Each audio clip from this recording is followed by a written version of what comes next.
पंजशीर की वादी पर कब्जा जमाना काफ़ी कड़ी जो है समस्या भी थी और मुश्किल भी थी। उसकी वजह साफ है क्योंकि ये जो वादी है पंजशीर की ऊंचे ऊंचे पहाड़ों से हर तरफ घेरी हुई है। जो ही तालिबान इस वादी में घुसने की फिराक में था, कोशिश में था, तो इन पहाड़ और इन चोटियों के सिरों से और उन चोटियों के ऊपर से जो रेजिस्टेंस फ्रंट तब बना था अहमद मसूद और अमरुल्लाह सालेह की अगुवाई में, वो तालिबान को यहाँ पर टक्कर दे रहा था। और पूरे उस युद्ध में जो कि पिछले साल तालिबान और अमेरिका के बीच लड़ा गया और अमेरिका यहाँ अफगानिस्तान की सत्ता के खिलाफ, उसमें एयरफोर्स का इस्तेमाल मात्र यहाँ पर ही तालिबान ने किया और उसमें पाकिस्तान की पुष्टपनाही भी तालिबान को हासिल थी और कहीं ना कहीं उस पूरे रेजिस्टेंस को यहाँ पर जो है विफल कर दिया जो तालिबान के खिलाफ पंजशीर की वादी में उठी थी। लेकिन ये भी महत्वपूर्ण है कि अहमद शाह मसूद जो कि यहाँ के सबसे बड़े मुजाहिद कमांडर माने जाते हैं पंजशीर वादी के, पहचान पंजशीर की उन्हीं से है। अभी भी उस कमांडर अहमद शाह मसूद के लिए पंजशीर वादी में रहने वाले लोगों के मोहब्बत में ना ही कोई कमी है और ना ही उनके आदर को लेकर कोई पछतावा। और कब इस पंजशीर वादी में एक बार फिर हालात करवट बदल लेंगे, वो शायद आने वाला वक्त ही बताएगा। पंजशीर में अब तालिबान है और जो भी तालिबान के खिलाफ है या तो पहाड़ों में कहीं छिपा हुआ है या वो अफगानिस्तान छोड़कर पड़ोसी देशों में चला गया है। खूबसूरत पंजशीर घाटी की सड़कों पर आम लोगों की संख्या कम, हाथों में बंदूक लिए तालिबानी लड़ाकों की गिनती ज्यादा नजर आती है। दावा है कि सुरक्षा व्यवस्था काफी कड़ी है।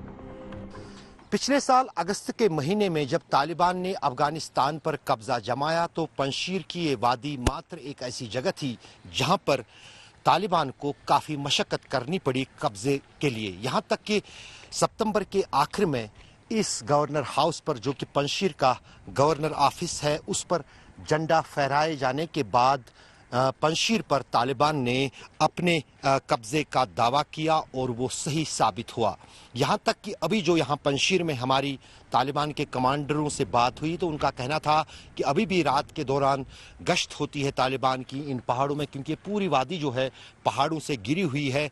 वहाँ पर अहमद मसूद का कोई जो समर्थक हो वो उनके खिलाफ किसी तरह की कोई हरकत ना करे, उसके लिए अभी भी चल रहा है। लेकिन अधिकतर लोगों का मानना है कि जो रेजिस्टेंट फ्रंट तालिबान के हुकूमत के बाद अफगानिस्तान में इस पंजशीर घाटी में बना था, वो अब पूरी तरह से बिखर गया है। यहाँ तक कि उनके लीडर, चाहे फिर अमरुल्लाह सालेह हो, अहमद मसूद हो या फिर उनके कई सारे रिश्तेदार हो, वो इस पंजशीर वादी से निकलकर जो पड़ोसी देश हैं, चाहे ताजिकिस्तान हो या उज़्बेकिस्तान हो, वहाँ पर चले गए हैं।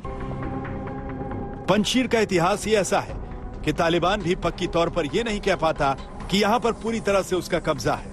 यह सच्चाई है कि सरकारी इमारतों पर यहाँ तालिबानी झंडे लगे हुए हैं, लेकिन अक्सर पंजशीर में जंग छिड़ने की खबरें आती रही हैं। हमने इस पर तालिबानी लड़ाकों से बात की। हम इस वक्त पंजशीर की वादी में हैं और यहाँ पर हम तालिबान के उन लड़ाकों के साथ है जिन्होंने पंजशीर पर जो है फतह दिलाई थी तालिबान को, और उन्हीं से बात करने की कोशिश करेंगे। हमारे साथ ट्रांसलेटर भी है खुशहाल, उससे बात करेंगे। खुशहाल, आप इनको बताइए, कमांडर साहब को, रईस जो है यहाँ पर, इनसे बताइए कि यहाँ पर किस तरह से तालिबान ने जो है विजय पाई, वही किस तरह से उन्होंने इनको बताया, पूछेगा वही तालिबान को ने किस तरह से, जब यहाँ लड़ाई सबसे ज़्यादा यहीं चली थी, तो किस तरह से जो है यहाँ पर उनकी हुकूमत आई। अल्हम्दुलिल्लाह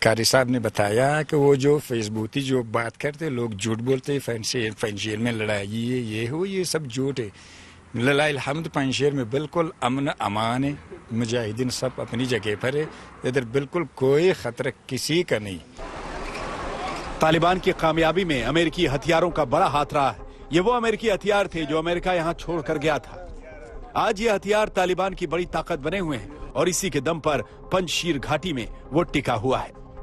पिन बोल्तिक और कंधार में जो तालिबान की आगे आगे बढ़ रहे थे तो कहा गया एक बार कि 10-12 हज़ार जो मुजाहिदीन पाकिस्तान से उसमें सुपिन बोल्टिक में आए, फिर कंधार में आए, तो फिर उन्होंने शुरू कर दी तालिब के साथ साथ लड़ना शुरू कर दिया और यहाँ पर हुकूमत। हम तो इस बारे में कहना चाहेंगे कि जब से हम इधर आए हैं तो हमने किसी पाकिस्तानी तालिबान के उसका पास तिकाड़ पाकिस्तान का हमने नहीं देखा है।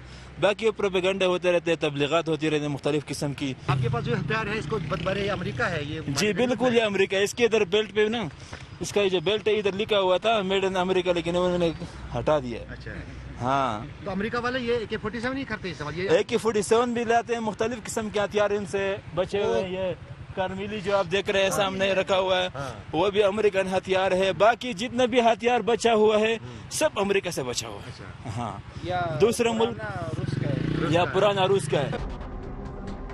पंजशीर घाटी में फिलहाल तालिबानी लड़ाकों की गश्त ये इशारा देने के लिए काफी है कि यहाँ जंग तो नहीं चल रही, लेकिन माहौल शांत नहीं है। फिलहाल ये भी नहीं कहा जा सकता कि यहाँ से तालिबान को उखाड़ने की कोशिश हो रही है। ये दावा जरूर किया जाता है कि पंजशीर के पहाड़ों में रेजिस्टेंट फोर्स के लोग छिपे हुए हैं, लेकिन फिलहाल उनकी तरफ से भी विद्रोह की आवाज नहीं आती।